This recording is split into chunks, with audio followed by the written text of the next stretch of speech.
Hello students. आज class +1 unit number 1 physical world and measurements के lecture number 23 में हमारा टॉपिक है मेथड्स ऑफ इनडायरेक्ट मेजरमेंट्स।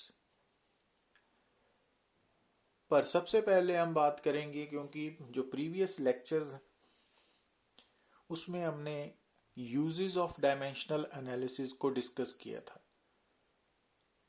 तो आज हम इस लेक्चर में limitations of dimensional analysis discuss करेंगे कि डायमेंशनल एनालिसिस के जो लिमिटेशंस हैं वो, जैसा कि आप सामने स्क्रीन पे देख रहे हो, एक तो है कि जब हम कोई भी formula with the help of dimensional analysis derive करते हैं तो उस फार्मूला में जो डायमेंशनलेस कांस्टेंट k लिखते हैं वो उसकी वैल्यू हम डायमेंशनल एनालिसिस से फाइंड आउट नहीं कर सकते।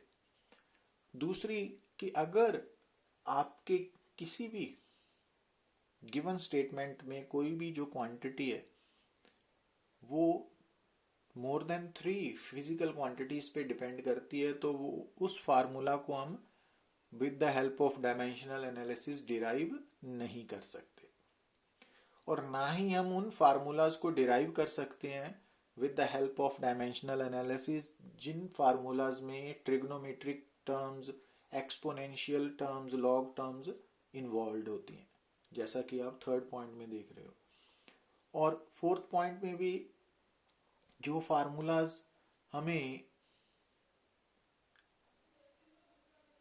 समेशन और सब्ट्रैक्शन ऑफ टू टर्म्स के साथ इन्वॉल्व हैं, जैसे कि ये formula S is equal to ut plus half AT square या v square minus u square is equal to 2s, तो ऐसे फार्मूलाज को भी हम डिराइव इजीली नहीं कर सकते with the help of dimensional analysis. और साथ ही डायमेंशनल एनालिसिस की ये भी प्रॉब्लम है कि किसी भी क्वांटिटी के डायमेंशनल फार्मूला से हमें ये कई बार मुश्किल होता है, क्योंकि डिफरेंट क्वांटिटीज का डायमेंशनल फार्मूला सेम हो सकता है। तो डायमेंशनल फार्मूला से हमें ये जज करना मुश्किल हो सकता है कि वो क्वांटिटी स्केलर है कि वेक्टर है। जैसे कि स्पीड और वेलोसिटी का डायमेंशनल फार्मूला सेम है, वर्क एंड टॉर्क का फार्मूला सेम है, तो वहाँ पे हमने डायमेंशनल फार्मूला से ये जज करना मुश्किल हो सकता है कि क्वांटिटी स्केलर नेचर की है या वेक्टर नेचर की है। तो ये लिमिटेशंस आपको याद रखनी पड़ेंगी school examination point of view से। अब जैसा कि जब हमने +1 का सिलेबस फर्स्ट लेक्चर स्टार्ट किया था तो उसमें मैंने आपको बताया था कि जो फिजिकल क्वांटिटीज हैं वो होती हैं जिनको हम डायरेक्टली और इनडायरेक्टली मेजर कर सकते हैं, और किसी भी क्वांटिटी को मेजर करने के लिए सबसे पहले हमें ज़रूरत होती है यूनिट की। अब कोई भी जो स्टैंडर्ड यूनिट है उसके कौन से करेक्टरिस्टिक्स होने चाहिए, तो वो आपको याद ही रखने पड़ेंगे, जैसा कि सामने स्क्रीन पे नज़र आ रहा है कि जो यूनिट हम सिलेक्ट करेंगे किसी भी मेजरमेंट के लिए उसका साइज सूटेबल होना चाहिए, वो एक्यूरेटली डिफाइन होना चाहिए, इजीली असेसिबल है, इजीली रिप्रोड्यूसिबल है, टाइम के साथ फिजिकल कंडीशन के साथ वो चेंज ना करे। तो ये कंसेप्ट्स आपको याद रखना पड़ेगा। और साथ ही ये आपको स्क्रीन पे कुछ फंडामेंटल क्वांटिटीज के यूनिट्स हैं, SI यूनिट्स, जैसे लेंथ फंडामेंटल क्वांटिटी का SI यूनिट मीटर है, उसकी जो डेफिनेशन है वो गिवन है इन टर्म्स ऑफ वेवलेंथ, तो उसकी एडवांटेज भी साथ में लिखी हुई है, वो आपको याद रखना पड़ेगा स्कूल पॉइंट ऑफ व्यू से। और ये 1 मीटर की लेटेस्ट डेफिनेशन है जो आपको याद करनी पड़ेगी। अब ऐसे ही किलोग्राम की जो SI यूनिट की डेफिनेशन है मास के, तो वो याद रखनी पड़ेगी। सेकंड की याद करनी पड़ेगी। अब यहाँ पे एम्पियर की भी याद रखनी है। अब यहाँ पे ना force per unit length of ये 2 है, 2 × 10⁻⁻⁷, 2 × 10⁻⁷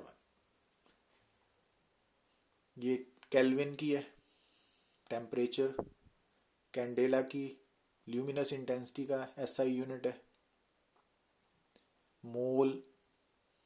तो ये 7 फंडामेंटल क्वांटिटीज हैं इन एसआई, बट इसके अलावा 2 सप्लीमेंट्री क्वांटिटीज भी हैं, रेडियन एंड स्टीरेडियन, तो उनकी डेफिनेशंस भी सामने नज़र आ रही हैं। तो ये आप याद रख सकते हो, तो ये just school point of view से इम्पोर्टेंट है। अब अगर हम बात करें इनडायरेक्ट मेजरमेंट्स की, अब जैसे कि पहला method triangulation method for accessible objects है। मान लीजिए आपके सामने एक टावर है या इलेक्ट्रिक पोल है या कोई टॉल बिल्डिंग है एबी जिसकी हाइट h है और आप पी पॉइंट पे पोजीशनड है। तो अगर आप पी पॉइंट से बी क्या है उस बिल्डिंग का, पोल का या टावर का, फुट है। तो अगर आप पी से बी तक का डिस्टेंस मेजर कर सकते हो with the help of metre scale, तो ये बिल्डिंग या वो ऑब्जेक्ट असेसिबल ऑब्जेक्ट होगा। और मान लीजिए कि P से B तक की जो डिस्टेंस है x, वो आप डायरेक्टली मेजर कर ली with the help of metre scale. तो एक इंस्ट्रूमेंट होता है हमारे पास जिसको बोलते हैं सेक्सटेंट। अब सेक्सटेंट की हेल्प से आप P पॉइंट पे खड़े होके तो जो टॉप ऑफ बिल्डिंग है या ऑब्जेक्ट है उसका एंगल ऑफ एलिवेशन थीटा निकाल सकते हो। तो अगर आपने थीटा निकाल लिया, एक्स भी मेजर कर लिया, तो इस राइट एंगल ट्राइंगल में टेन थीटा क्या होगा, परपेंडिकुलर ओवर बेस h/x। तो h की वैल्यू x टेन थीटा हो गई। अब x भी आपने मेजर कर लिया, थीटा भी कर लिया, तो h की वैल्यू फार्मूला से नोट कर ली। तो ये इनडायरेक्ट मेजरमेंट होगी ट्राइंगुलेशन मेथड में।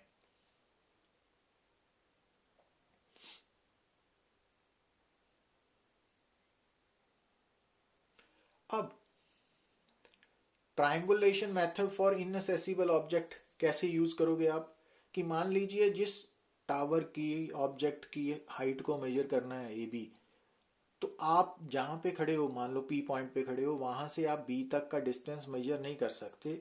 रास्ते में कोई ऑब्स्ट्रक्शन है या कोई भी किसी भी तरह की रुकावट है, तो ये ऑब्जेक्ट हमारे लिए इनअसेसिबल ऑब्जेक्ट होगा। तो अब इसकी हाइट कैसे निकाली जाएगी, तो उसके लिए आप क्या करोगे कि पी पॉइंट पे सेक्सटेंट की हेल्प के साथ एंगल ऑफ एलिवेशन θ1 मेजर करोगे। अब θ1 अगर मेजर कर लिया तो ये आपको A B P right angle triangle नजर आ रही है ना, तो इसमें tan θ1 क्या हो गया, perpendicular h over base PV, और पीवी की वैल्यू कॉट tan θ1 अगर h ओवर पीवी है तो cot θ1 reciprocal of tan theta हो गया ना, तो पीवी बाय h हो गया, इक्वेशन नंबर 1।